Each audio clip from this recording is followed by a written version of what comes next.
नमस्कार, स्वागत है आपका एक्स्ट्रा तैयारी के इस प्लेटफॉर्म पर। आपको लेक्चर नंबर 3 याद होगा, उसमें मैंने आपको मोहम्मद गोरी के बारे में बताया और आपको ये बताया कि मोहम्मद गोरी किस तरीके से भारत में इस्लामिक साम्राज्य की स्थापना करता है, ये आपको याद होगा। और इसके साथ ही मैंने आपको बताया कि जब वो 1206 ईस्वी में भारत से वापस जा रहा था तो दमयक नामक स्थान पर उसकी मृत्यु हो गई। अब समस्या ये उत्पन्न हो गई कि मोहम्मद गोरी के जो लड़के हैं वो लड़के भारत आना नहीं चाहते। तो अब भारत पर जो साम्राज्य है, जो उसने लगभग समझो लखनौती बनारस तक का जो क्षेत्र है, उसको मोहम्मद गोरी ने जीत लिया था। अब उस साम्राज्य को चलाएगा कौन, ये एक बड़ी समस्या सामने उपस्थित हो गई। तो लोगों ने ये कहा कि जो इसके गुलाम हैं, जो इसके दास हैं, उनको ये शासन चलाना चाहिए। तो इनके गुलामों में जो श्रेष्ठ दास था उसका नाम था कुतुबुद्दीन ऐबक। कुतुबुद्दीन ऐबक को लोगों ने बुलाया और लोगों ने उनसे कहा कि आप सबसे अधिक विश्वस्त व्यक्ति थे गोरी के, इसलिए सत्ता आप संभालिए। तो मोहम्मद गोरी ने सत्ता संभाली। प्रश्न ये उठता है कि 1206 ईस्वी में जब कुतुबुद्दीन ऐबक ने सत्ता संभाली तो कुतुबुद्दीन ऐबक को या कुतुबुद्दीन ऐबक से लेकर के ये जो क्रम चलने वाला है, इसको किस वंश का नाम दिया जाए। वैसे मैं आपको बता दूं कि 1206 ईस्वी से लेकर के 1526 ईस्वी, ये जो है 1206 से लेके 1526 ईस्वी, ये पूरे के पूरे काल को दिल्ली सल्तनत काल कहते हैं। और 1526 में जब मुगलों का आगमन होता है, जब बाबर 1526 में पानीपत के मैदान में इब्राहिम लोदी को हरा देता है, तब मुगल वंश की शुरुआत होती है। और दिल्ली सल्तनत में जो पहला वंश है उसका नाम है गुलाम वंश या ममूलक वंश। अब आप अगर सिविल सर्विसेज की तैयारी कर रहे हैं बच्चों, तो आपको ममूलक और आपको दास, इन दोनों में अंतर तो पता होना ही चाहिए। ममूलक किसको कहते हैं, दास किसको कहते हैं। अब क्या इस वंश को ममूलक वंश कहा जाए या इस वंश को गुलाम वंश कहा जाए, क्या कहा जाए, ये भी एक प्रश्न आ जाएगा। तो दास का अर्थ क्या होता है? दास का अर्थ यह होता है जो जीवन पर्यंत गुलाम रहे, जो क्या रहे, जीवन पर्यंत गुलाम रहे, तो उसको क्या कहा जाएगा, दास कहा जाएगा। और ऐसे व्यक्ति, ममूलक किसको कहा जाता है, ऐसे व्यक्ति जो स्वतंत्र माता पिता की संतान हो लेकिन वो कभी न कभी जीवन में गुलाम हुए हों। इनका अर्थ क्या है, ममूलक का अर्थ क्या है, स्वतंत्र माता पिता की संतान। ये स्वतंत्र माता पिता की संतान हो लेकिन जीवन में क्या हो, एक आध बार कम से कम गुलाम जरूर रहे हों। तो अब ये प्रश्न उठता है कि इस पूरे वंश को हम क्या कहें, इस पूरे वंश को हम गुलाम वंश कहें या इस पूरे वंश को हम दास वंश कहें, यह भी एक बड़ी समस्या है। तो आप जब कुतुबुद्दीन ऐबक को ही पढ़ते हो, इसके बाद जो शासक आएगा इल्तुतमिश आएगा, ये दोनों आजीवन गुलाम नहीं रहे, इनको गुलाम से मुक्ति मिली है। तो अगर आप इस वंश को गुलाम वंश कहोगे तो निश्चित रूप से ये न्याय नहीं होगा। इसीलिए हमको ममूलक वंश पर ज़्यादा जोर देना चाहिए और इस वंश को ममूलक वंश के नाम से ही जानना चाहिए। तो किन्होंने इस वंश का प्रस्ताव दिया था? तो हबीबुल्लाह, किन्होंने? हबीबुल्लाह ने। तो ये प्रस्ताव इन्हीं का है कि हबीबुल्लाह ने सबसे पहले कहा कि इनको ममूलक वंश कहा जाना चाहिए। मुझे उम्मीद है कि ये सब बातें आपको समझ में आ रही होंगी। और आइए थोड़ा सा और बातें हम लोग कर लेते हैं।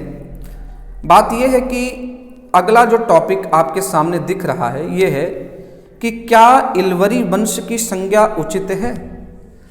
कई इतिहासकारों ने ममूलक वंश के जितने भी शासक हुए हैं उनको उन्होंने कहा है कि ये इल्बरी वंश से या इनको इल्बरी तुर्क कहना चाहिए। तो ये भी संज्ञा उचित नहीं है, क्योंकि अगर आप इल्तुतमिश को ही ले लो तो वह इल्बरी वंश से संबंधित नहीं था। ये दो टॉपिक आपको जानना इसलिए ज़रूरी था कि कई बार ये चर्चाएं उठ जाती हैं कि इनको गुलाम वंश कहा जाए या नहीं कहा जाए। तो मुझे उम्मीद है कि यहाँ से आप ये चीज़ ग्रहण कर लिए होंगे कि इनको दास की अपेक्षा ममूलक कहना ज़्यादा उचित है। चलिए अब हम लोग बात करते हैं, जो चित्र आपके सामने दिख रहा है और ये चित्र है कुतुबुद्दीन ऐबक का। कुतुबुद्दीन ऐबक मोहम्मद गोरी की मृत्यु के बाद क्या बनते हैं? शासक बनते हैं। लेकिन इनके सामने कई समस्याएं हैं। पहला, ये तो स्वामी भक्त हैं, इन्होंने कभी अपने को राजा नहीं कहा। दूसरी बात यह है कि इनके सामने तीन प्रतिद्वंदी हैं। ये जो तीनों नाम आपको दिख रहे हैं, ये याल्दौज, दूसरा कुबाचा और तीसरा इल्तुतमिश, ये तीनों इनके बहुत ही मजबूत प्रतिद्वंदी हैं। इस कारण ये जो है, ये जैसे यहाँ ये भारत आप ऐसे नक्शे बना लो तो ये हो गया लाहौर, ये हो गया दिल्ली। तो इन्होंने लाहौर से ही शासन किया, ये दिल्ली नहीं आ पाए। इन्होंने कभी भी अपने को सुल्तान नहीं कहा, अपने को मलिक और सिपाह सालार ही कहा। इसने ना तो अपने नाम से सिक्के जारी कराए, ना ही अपने नाम का खुतबा पढ़वाया। एक तरीके से ये जीवन पर्यंत मोहम्मद गोरी का सम्मान करता रहा। लेकिन अब इसके सामने क्या समस्या है? समस्या ये है कि ये शासन बच्चों लाहौर से कर रहा है और मोहम्मद गोरी का जो क्षेत्र है, ये क्षेत्र कहाँ तक है? लखनऊ बनारस तक का है। अब ये क्षेत्र इसका बना रहे, इसके लिए इसको प्रयास करना है। ये कहीं कोई युद्ध नहीं लड़ता। इसके समय में एक व्यक्ति है जिस पर ढेर सारा प्रश्न आता है, उसका नाम है बख्तियार खिलजी। ये इसका एक सेनापति है, ये बंगाल की तरफ जरूर जाता है। तो बख्तियार खिलजी जो है, इसको क्यों पूछा जाता है? क्योंकि इसने बहुत बड़ी क्षति कर दी थी, नालंदा विश्वविद्यालय को जला दिया था। नालंदा विश्वविद्यालय में जितनी पुस्तकें थी, सारी पुस्तकें इसने जला डाली। इसके अलावा अगर आप देखोगे तो प्रायः कोई अभियान जो है वो कुतुबुद्दीन ऐबक के द्वारा मिलता नहीं है। अब इसके सामने क्या समस्या है कि ये लाहौर से शासन कर रहा है, ये अपने साम्राज्य को सुरक्षित रखे जितना गोरी इसको देकर गया है। तो ऐसी स्थिति में इसको इन तीनों से मित्रता करनी पड़ेगी कि नहीं? ये जो याल्दौज हैं, कुबाचा हैं, इनसे मित्रता करनी पड़ेगी कि नहीं करनी पड़ेगी? तो बताओ, तीनों ही राजा बनने के कगार पर खड़े हैं, तो मित्रता कैसे होगी? तो मित्रता का सबसे अच्छा फार्मूला क्या होता है? विवाह। आप रिश्तेदारी कर लीजिए, और अगर आपने बच्चों रिश्तेदारी कर ली तो निश्चित रूप से दुश्मनी का जो लेवल होता है वो थोड़ा सा कम हो जाता है। तो कुतुबुद्दीन ऐबक ने अपना दिमाग लगाया और ये जो तीनों व्यक्ति थे, इन तीनों व्यक्तियों से वैवाहिक संबंध स्थापित कर लेता है। तो दिमाग जब लगाया तो ठीक से दिमाग लगाया। जो कमजोर होता है उसकी बेटी आप लेते हैं। याल्दौज, कुबाचा और इल्तुतमिश में जो ये याल्दौज है बच्चों, ये याल्दौज अपेक्षाकृत कमजोर था, तो इसने क्या किया? याल्दौज की लड़की से खुद विवाह कर लिया। अब इसके बाद प्रश्न आता है कि कुबाचा थोड़ा बराबर का था, तो कुबाचा को क्या किया, कुबाचा को अपनी बहन ब्याह दी, थोड़ा सा अधिक रहा होगा। और सबसे मजबूत और सबसे ज़्यादा भविष्य किसी का था वो था इल्तुतमिश का, तो इल्तुतमिश से अपनी पुत्री का विवाह कर लिया। तो जैसे ही इसने वैवाहिक संबंध स्थापित किया, इसका साम्राज्य क्या हो गया, सुरक्षित हो गया। ये बातें आपको समझ में आ गई होंगी। चलिए अब इसके बारे में और कुछ ज़्यादा नहीं पढ़ना, ये अपना शासन चलाता रहता है और लाहौर में ही ये क्या करता है, एक दिन चौगोन खेल खेलता है, जिसको चौगान भी कहते हैं। पोलो, पोलो का नाम सुना है ना, घोड़े पर खेलता था। ये देखिए, ये मैं मृत्यु का कारण तो मैं यहाँ लिख देता हूँ चौगान। एक चौगान खेल है जिसको आजकल पोलो कहते हैं, घोड़े पर से खेला जाता है, घोड़े पे बैठ करके। और ये वही खेल खेल रहा था और यही खेल खेलते हुए ये गिर जाता है और घोड़े से गिरने के कारण इसकी मृत्यु हो जाती है। 4 वर्ष का शासनकाल है। जितनी जानकारी आपको चाहिए मैंने उतनी बता दी। थोड़ी सी जानकारी हम आपको और बताते हैं कि उसने कौन कौन सी उपाधियां धारण की। पहली उपाधि का नाम है कुरान खां। क्या उपाधि का नाम है, कुरान खां। एक चीज़ और ध्यान दीजिएगा कि इसकी मृत्यु के बाद शासक कौन बनता है। लगभग 8 महीने तक इसका एक लड़का है, उसका नाम है आराम शाह। आराम शाह शासक बनता है, फिर आराम शाह को इल्तुतमिश पराजित करता है और इल्तुतमिश फिर शासक बन जाता है। ओके। अब कुरान खान उपाधि क्यों है, क्योंकि ये कुरान का बहुत ही सुरीले स्वर से पाठ करता था, कुरान का सुंदर पाठ करता था, कुरान का सुंदर पाठ करता था। इसी कारण इसको क्या कहा जाता था, कुरान खां। बहुत ही सुरीला पाठ करता था। ये काफ़ी उदार था,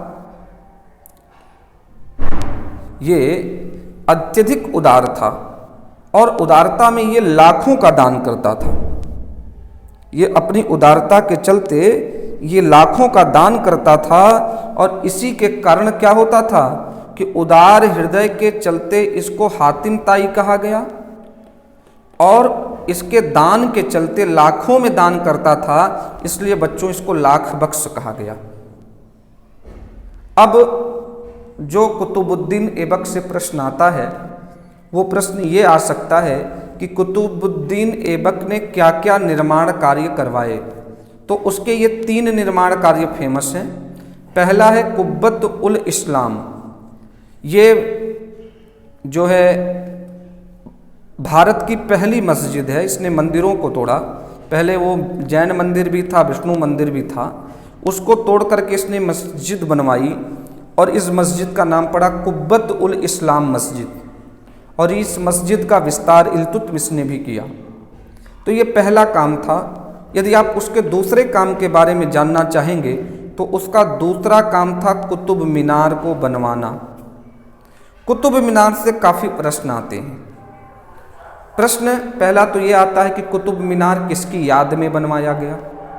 तो ये एक सूफी संत थे, उनका नाम है बख्तियार काकी। क्या नाम है, बख्तियार काकी। तो इस सूफी संत की याद में ये जो कुतुब मीनार है ये बनवाया गया। कुतुब मीनार ईंटों से बनी, ईंटों से बनी विश्व की सबसे बड़ी मीनार है। और इसके अलावा इसके 5 मंजिल हैं। देखो 3 शासकों ने इसमें योगदान दिया है। एक तो नींव तो इसी ऐबक ने रख दी। 1 मिनट रुक जाओ। देखो नींव तो इसी ने रख दी, ऐबक ने ही रख दी थी। इसके बाद इसका विस्तार करवाया, पूरा इसको किसने करवाया, इल्तुतमिश ने। कौन कौन, पहला ऐबक हो गया, दूसरा हो गया इल्तुतमिश, और तीसरा है कि एक जब ये क्या होता है कि चलता रहता है, फिरोज शाह तुगलक के समय में एक दिन बिजली चमकती है और इसके ऊपर बिजली गिर जाती है, तो फिर इसका निर्माण फिरोज तुगलक करवाता है। तो 3 शासकों ने इसका निर्माण कराया। और ये एक और इसने बनवाया 2.5 दिन का झोपड़ा। ये बच्चों अजमेर में है। कहाँ में है, अजमेर में है। तो ये इस तरीके से इतने प्रश्न ही अगर परीक्षा में बनने होंगे तो कुतुबुद्दीन ऐबक से बनेंगे। मैं लगातार ये प्रयास कर रहा हूँ कि आपको पूरी सीरीज मिल जाए। आज ये चौथी सीरीज है और आप तक पहुँच रही है। आप निश्चित रूप से इसका लाभ उठाएं और अपनी परीक्षा को बेहतर ढंग से दें। बहुत बहुत धन्यवाद।